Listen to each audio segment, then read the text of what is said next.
Prefixes, data, and you. That's what we're talking about this week on Sounds Profitable with me, Brian Barletta.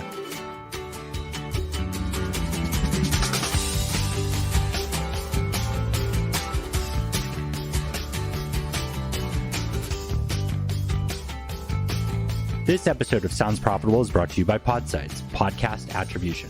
Go to podsites.com for more information.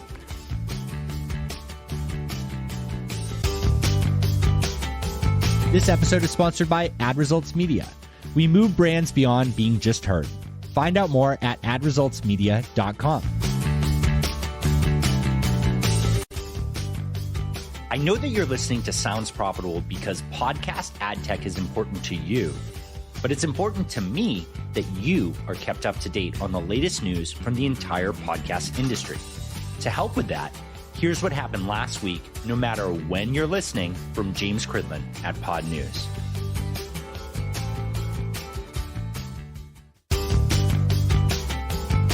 This episode is sponsored by Claritas. Meet better prospects, market more precisely, improve your ROI. Find out more at claritas.com.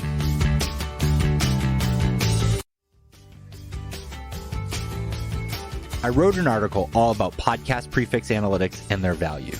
It's in the description for you to check out. But I never really got into who it was for and how useful this data can be for Johnny Podcaster. So I spoke to Karo Chakhlasyan of Chartable to get into the nitty-gritty of how these analytics are not just for the big podcasters, but for anyone with a desire to learn and take the lead. Thank you so much for the opportunity to chat with you about this. Thank you so much for the invite. Congratulations on all your success. It's amazing to see what you've done in such a little time. And, thanks, man. And I can't wait to see what happens in the coming months with you. Oh, that means a lot. I know the context of this is kind of like an extension of that article you wrote about analytic prefixes. The article does a really good job of explaining what it is, right? And I think I've explained it more times than almost the entire city of Pasadena's fingers and toes, right? So I think if you don't mind, just kind of reiterating that might kind of give a good picture. So right, the analytic prefix, the way I always explain it, it's a piece of code, goes on the RSS feed. Reason why that's important, RSS feed is distributed essentially everywhere, right? And more or less this prefix is acting as a redirect. So what's happening is regardless of device or player, when a user clicks play or download, right, it's pinging that RSS. However, with that analytic prefix, it pings that prefix, that piece of code, and redirects download information to somewhere. In my case, Chartable, right? But still passes through the request, so the end user receives the MP3 flawlessly, right? The key things to note, what is a download at the end of the day, right? So IP address, user agent. User agent means, iOS 14, Apple Podcasts, iPhone, 12.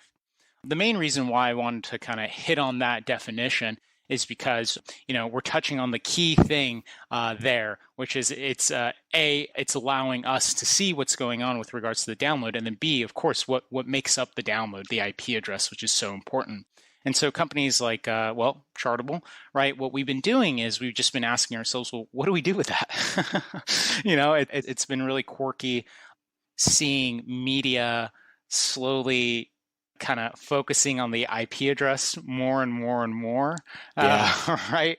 And so essentially what we've done is, what Chartable is, right, it's an analytics and attribution platform. The reason why the prefix is so important to us is, it redirects the download information to Chartable, which allows us to, A, display the downloads, and B, do some cool stuff with it. Of course, the attribution piece. The thing I'm most excited about that I've been super, super bullish about internally is our partnership with a company called LiveRamp. So, Brian, I don't know if you want to kind of jump in and talk about LiveRamp and your previous experience or... Yeah. I want to peel things back for 1 second. It's very cool. We actually had someone from LiveRamp on previously, and I love this stuff. I love the interconnected thing here. Chartable and prefix partners have so much opportunity to be so many different things. But at its most basic, we need to think of it like Google Analytics, right? Like just because I host on Squarespace or Wix or whatever, and they offer their own analytics and they all adhere to a specific guideline, doesn't mean there's not value in having a third party. That third party is valuable because some people want to look at it in a different way. Or it's also not always that easy for me to give you access to the thing that I own, my Squarespace, my Wix, or my podcast hosting platform, for you to log in and check it out. Even if it was attractive, there are dozens upon dozens of podcast hosting platforms. So if I am a buyer, if I am someone looking to get data, if I represent a network, the idea of me having to log into 12 different platforms that if I could to pull reporting, or if I had them all send me their reporting individually, none of them are going to align. Nobody's ever agreed on the format, the columns, any of that. So the value here, the value of using a third party for analytics like Google Analytics, like Chartable in this situation for podcasting, is that it aggregates it in one place, it makes it easier to control, and it's close enough. The big thing I want to emphasize is IP address, user agent, and the episode is not an exact science. We've agreed that this is what we got. We built a lot of business around it. The IAB has built a certification and a very healthy business around it. Certainly. And yeah, right. And the big thing to keep in mind is that, like, while it's not perfect, we're all agreeing on a central thing. And while we're agreeing on that central thing, we're close enough in single digit percentage that there is immense value in focusing on that. And so with a tool like Chartable that you can put on as, Joe Podcaster all the way up to Joe Rogan, you can check this stuff out. You can monitor this information the same way throughout your entire career, right? And you have ownership of it and you can share it very easily. And that's very attractive. Mm-hmm. The things that I like about Chartable and these other companies in the space is that they don't just stop there. Now, really cool here, and I want to give you guys a lot of credit for it. Privacy is a massive thing in this space right now. And Chartable, as well as Megaphone, and as well as a handful of others, have gotten their teeth kicked in about privacy and ended up on block lists. And because we advocate so heavily that podcast listeners are some of the highest users of ad blockers, and they're sophisticated listeners, that gets attention. Chartable split their domains between pure analytics and pure attribution. So that's very, very cool.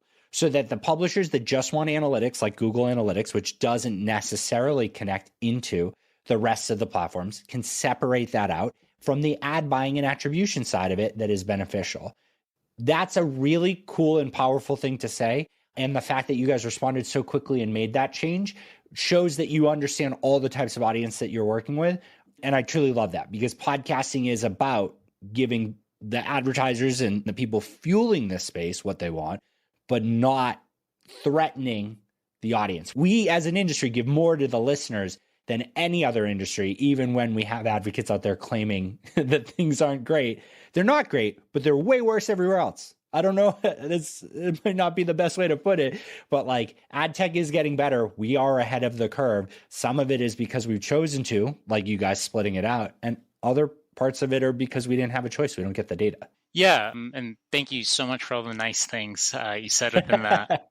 Absolutely. I mean, the concept of privacy and security is pretty much number one for us. I don't know if you saw, we got the SOC 2 certification, which yeah. Can you explain SOC 2 a little bit? Because I think that, like, unless you are the person responsible for being part of that audit, you could care less. I mean, but it's super valuable. I'll try to explain as much as I can to with the audience in mind. So, right, like Chartable is a software company, right? At times, we have to place a pixel or a piece of code on an advertiser's website, or just even taking a step back, we just have to interact with another business entity that also works on the internet, right? And so, first and foremost, they are extremely concerned about security, right? So more or less every single time we engage with a new client, right, they ask us to fill out these security forms. And the security forms ask pretty basic questions. Where do you store the data, right? Is it in the US? Is it external? Who could have access to it? Do you have internal protocols on who could touch the data, right? What happens if there's a data leak? Has there ever been a data leak, right? So it's pretty tedious, right? And quite frankly, when kind of going through the business development process, oh boy, the I call it legal purgatory. You're just walking around forever in that. So what the SOC 2 certification is essentially, we went to this auditing company, right? Went through this grueling process of them essentially taking a look back into how we manage data, right? Like, what are the protocols that we use at Chartable, and are they aligned to a standard, right? And that's the key thing here, right? So the SOC 2 certification just essentially notes that Chartable or other companies. Essentially, they are following a very strict security protocol that we could all understand is kind of like the standard here, right?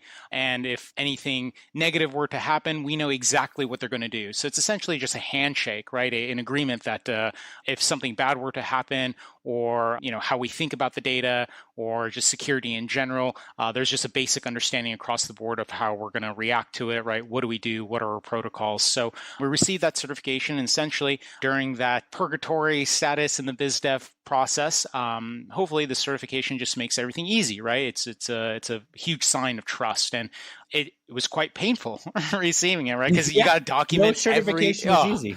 My goodness, and it's the review, and we're very fortunate that the co-founders Dave and Harish, I mean, they are security whizzes, right? Like they've since day one, that's been of a very high standard, even privacy, right? And sometimes to our detriment, right? Where we don't receive a contract because, we dragged our feet, or we weren't willing to, take on certain liabilities because it just wouldn't make sense. So, taking it one step further and getting that certification, I think was a really important item for us. And one step further to what you were previously noting, like it's not just for the client, but very much like that's the audience, right? Like whoever we do business with, but the everyday user that interacts with Chartable, right? Like they have to understand that you're safe, you're secure. Anything you do with us is up to like a very high industry standard, right? So to your point, even, Joe in the garage down the street, to us, it's extremely important for Joe down the street to understand that their data and how they're interacting with our website,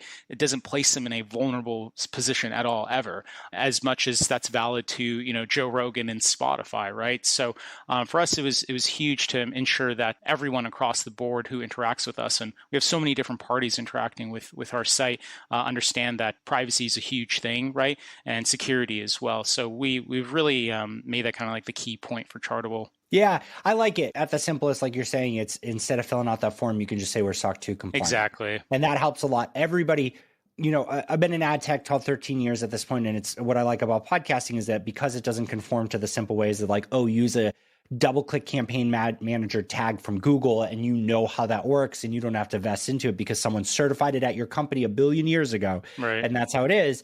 Things can be a little bit more loose. I think that there are some companies that play a little loose with it. I think they regret it down the line when they have to maintain that, or they can't do it anymore because they're required, or things change, and that's really tough.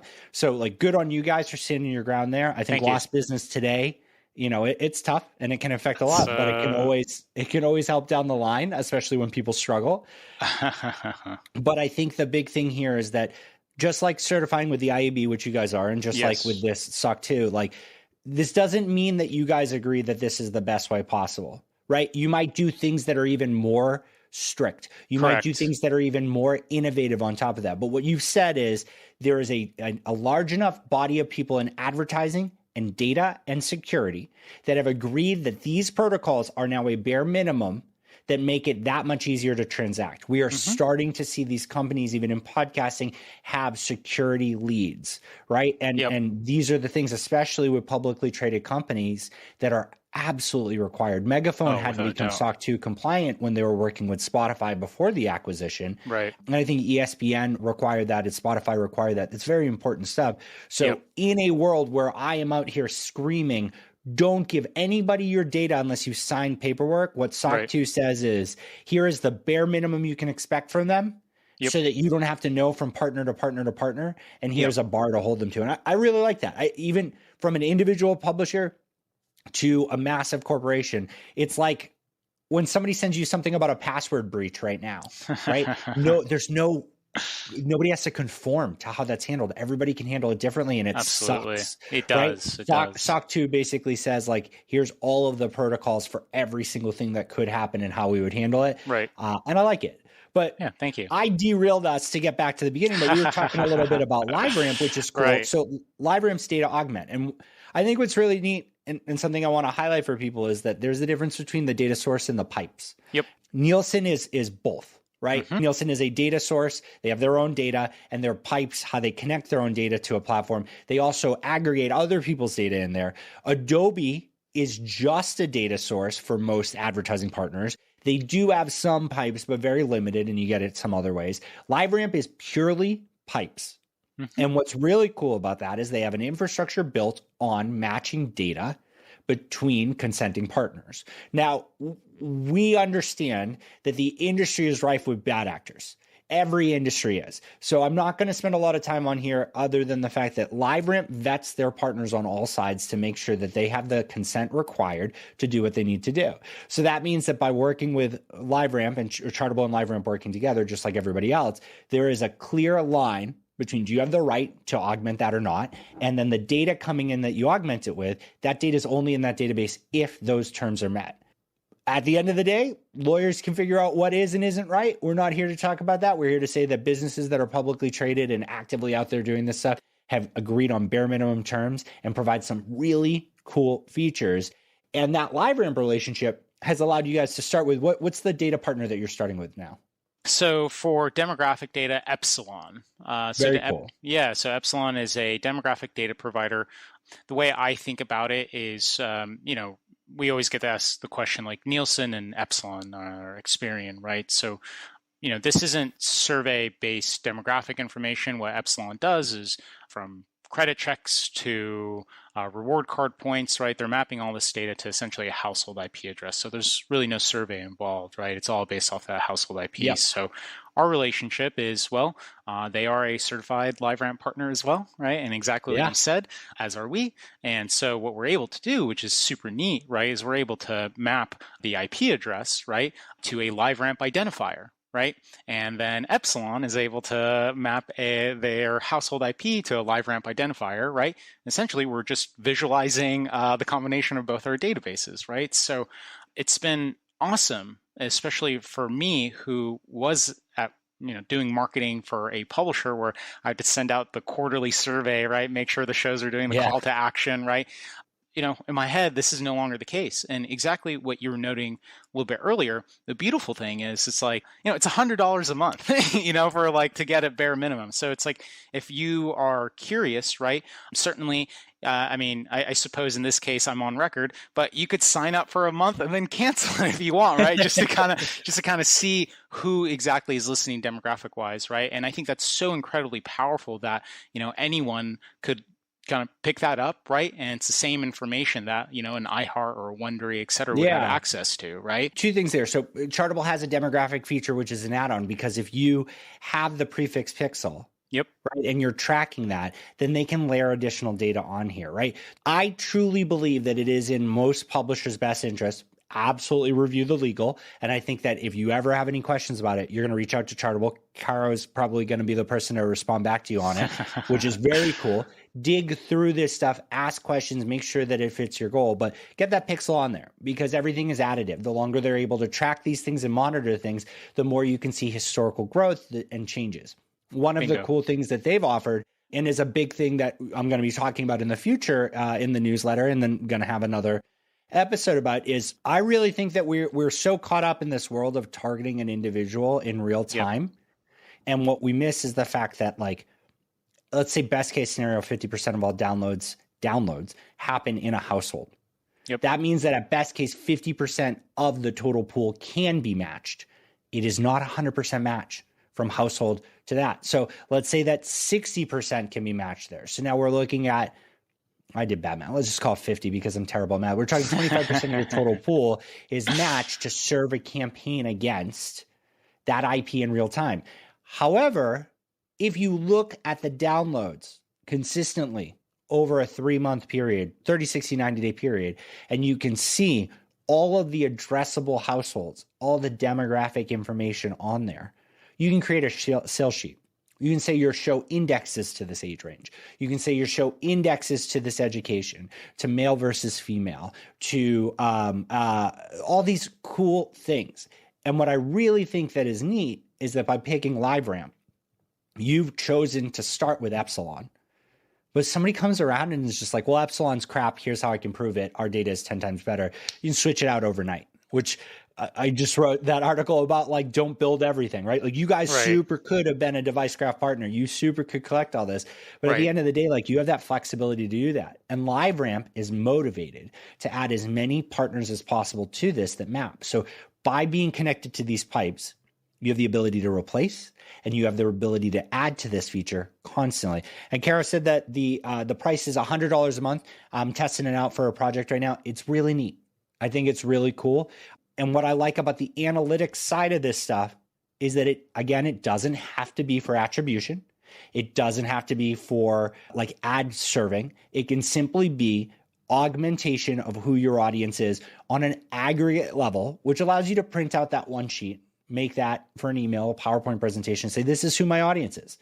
This is, yes, we fit all of the key demographics that say the person is ideal to buy a truck, and that is way more powerful than only targeting the download requests for the households of people who do want to buy a truck based on the data match. I love how you keep touching on the sales sheet, right? Providing more information to the publisher to close the deal, right? And that was very much at the forefront when saying, you know what, we could easily give this to just our enterprise tier, right? But that's insane, right? Like everybody has a business here in this industry. And if they would like to explore it, right, they could present a little bit more than just the 30-day count, right? It's like, hey, I know this is exactly why you should buy our show, right? We do skew towards that audience that you're looking for, right? Or you could say, we don't skew towards that audience. However, it's a good idea if you did talk to them, right? So however you want to spend it, totally up to you. Nonetheless, you have that information to like make an argument, right? And again, like my job prior to Wondery, I was at Oxford Road where I bought podcast ads for like Blue Apron and ZipRecruiter, and that was in 2014. And like to think You're a dinosaur in this space. I know. And to think, back then there was no such thing as IVV2, right? There's none of that. So to think that a media buyer today could just go to any publisher that they find on the Apple podcast charts that might or might not fit their target and literally ask them, who is listening, right? What's the demographic profile behind your listenership? And it be valid is just mind-blowing to me, It's like, my goodness. That research information is so valuable, not even for ads, but for content. If I know the demographic makeup of my audience, like I can make decisions about what content to add on there. And the biggest thing that I really want to emphasize to people is that, like, absolutely, there are super amazing, really good solutions out there to just give the keys to fill ads into your platform and they'll be successful, right? It might not be the $50 CPMs that you dream of. It might not be the 100% fill rate, but that's what it is. The further you get away from being hands-on with it, the less you control, the more pieces of the pie you give up, and the more it has to be homogenized. But if you have that info, if you know exactly how all of this works, right? I think you can tell a story. Because your podcast is a story. Sounds Profitable might be an interview show where I talk about expanding on the article. But what I'm trying to do is tell you, the listener, the story of how you can be an expert in this. How that, like, I'm a college dropout who bumbled his way through this. I've caused more damage than I've earned in my career financially. And you learn these things and you grow. And that's the story I want to tell you. This is accessible to you. You can learn from this. You can grow from it at any stage in your career, from CEO to entry level, and you can apply it. So if I look at that demographic data, whether it's for improving my podcast or selling ads, I'm selling. I'm pushing, I'm promoting, I'm encouraging people to interact with it and having more data to tell my story, to back it up, or to make me rethink my story. That's critical. And I think that it's a blended approach. The pixel-based solution is not the only solution. Mm-hmm. I think surveys are really valuable too, but I'll tell you, it's very easy, like Kara said, to put that pixel live and 6 months into the project, be like, cool, $100, awesome, got the sales sheet, I'll be back next quarter. Tons of value keeping it live, but like, even if you just try that, what does it change in how you perceive your show and how you perceive who you're talking to, how you represent your show to the people you're talking to? I love how you keep touching on, the story. And one thing we always talk about internally, super cheesy, and I think it's Bob Pittman who said it, right? The magic behind your numbers, right? So it's like the story behind your numbers. And for such a long time, the space, all we really had were numbers and, not great ones at that, right? Yeah. Now we're entering into the space where companies like us, right? we're able to provide you that much more. The retention metrics we just like launched, right? Like you could actually see, right, and understand who sticks around for how long, right, over how many episodes, right? And it's like that in itself is like, okay, cool. You know, we know this particular episode drove this many new devices or new downloads, right? And this particular topic actually kind of had them stick around for much longer than this other topic, right? And so to be able to craft that story, right, really in our minds, right, it's going to push your content even further, right? And even kind of from obviously the monetization point of view, right, kind of telling the advertiser who exactly is listening, surely we hope, right, would get you additional dollars. And on the counter of that, you know, one beautiful example I keep thinking about as you were talking is we work with a local public radio station, right? And they had this huge drive to create a series that touches and speaks to the Hispanic Latino community, right? And they really didn't know if it was working or not, right? And then, you know, once we kind of showed them, you know, the data behind it, it matched exactly what they thought, right? So it's like they had a suspicion, right, as they were making the content, but they had no hard data that they were actually talking to that audience. And the demographic data that we were providing them told them exactly what, you know, they thought was happening. But now they have that, right? So now they're printing the thing out, right? And then going to everybody and saying, see, look, this is exactly what we need to do. What's happening as well, they're going to the content team and saying, hey, great job, right? Keep doing what you're doing because clearly you're hitting, you know, the audience we need you to hit. So I think, again, providing that story behind the numbers, right, is really something we always think about here at Chartable. And I think, you know, it's so quirky, this dumb little piece of code on the RSS feed, right? Like who'd have thunk it, right? But we're really trying to see where we go. And I think partnerships with like LiveRamp and Epsilon and the fact that exactly what you said, we could switch it in a moment's notice or add more to it, right? And that's exactly where we're at. So we're very much in this data collection phase with like all our publisher partners of like, what exactly do you want to see, right? Because we have the ability to just like plug it in, right? Yeah. It's one thing to visualize it. That's going to be like, oh my goodness, that's a headache in itself. But just getting that initial data right and kind of like exporting it and presenting it to our partners to see what makes sense has been really cool to see. The annoying thing there, I must admit, is everybody wants everything and no one can tell you the exact specific thing that they want. So it's been interesting trying to like find through lines in the stories that people are trying to tell us. Yeah, that's the hard part. I think data can tell any story you want. Sure. I've watched smart people use data to talk themselves out of a bad campaign success and into the next one. And I don't think that's a bad thing because I think that if you're just like, hey, here's what we learned and here's why we need to do it again. Right. Here's that content fell flat, but here's what we can glean from where we should improve on it, not throw it away. Right. Yep. There's so many different ways to spin it. And this is kind of where I want to leave things off for everybody here. Your hosting provider gets all the same data. And I think that there are so many solutions out there that do so many different things. But to me, a prefix partner or someone that's receiving your data through like a data dump, like what Triton does, prefix partners and these data partners focusing on the download data specifically are people that you want to spend time with and learn from. They're people that you want to consume their content from, and they're people that you want to sign up for their free product, knowing that you can always upgrade to them, because no hosting provider can dedicate the same amount of time to dig through IP address, user agent, and episode in the combination and way that prefix partners like Chartable can. And the reason for that is because they have so many other things on their plate, and it's hard to divide attention, even when you're a massive company. So if you want to learn more about analytics, work with an analytics company. Do not try and get everything from one source. Acknowledge that there are differences between them. Try and just spend time digging into it and pick which one speaks to you, whether it's through the customer service, which Karo is honestly industry known for their amazing marketing write-up materials, which I think that, you know, you have to read what these people point out and present their story from the data that they're getting from all of you guys is important. Do you want to be associated with them? And then you have to figure out if you can actually tell the story with it. And sometimes the answer is you can't right now, but keep collecting it, keep getting it, keep looking at it, and keep improving. Because to me, that's the biggest thing, because you might be starting a new podcast today. You might be NPR doing it for forever. There's always more you can learn, and there's always more you can think about. And the people that are going to help you get there are the ones laser focused on doing more with less, which is prefix partners. Nailed it. It was so great having you on here. I'm really excited. I'm truly bummed that I'm not going to be at Podcast Movement with you. The fun of perfectly lining up having Kid 2 right before it and Kid 1's birthday. Congratulations. No worries at all. Congratulations on all that. But I'm very excited to interact with you more on this stuff. And you and Chartable, please keep putting out such amazing content and being open to talk to people of all levels. Of course.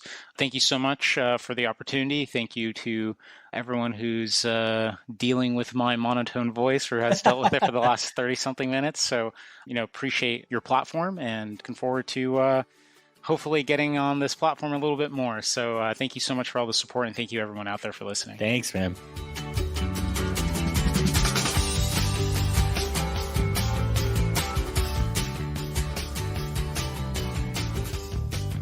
And stick around for some special bonus content at the end of the episode. I've teamed up with Terra to give you a minute-long strategic thought that is guaranteed to shift your perspective on the present and future of podcasting as we all work to make podcasting better. Thanks to Karo for coming on to discuss my article, Podcast Prefix Analytics Explained. If you liked what you heard and want to connect, you can find me, Brian Barletta, on LinkedIn, way less formally on Twitter as High5RPG. And of course, you can email me at brian@soundsprofitable.com, spelled either way. The most important part about Sounds Profitable is providing you with more resources and making sure that I can answer your questions. So check out the link to Yappa in the episode description and leave me a message. And with your permission, I'll answer it live on the show. The Sounds Profitable podcast and all the cool ad tech bells and whistles you've experienced were thanks to our host and sponsor, Whooshkaa. Everything you've heard since the conversation ended was uniquely created to target you using their dynamic ad insertion features. If any of the callouts were wrong, let us know. The Sounds Profitable podcast would not be possible without the help and support of Terra, James Cridland, and Ian Powell. Thank you all for your help and support.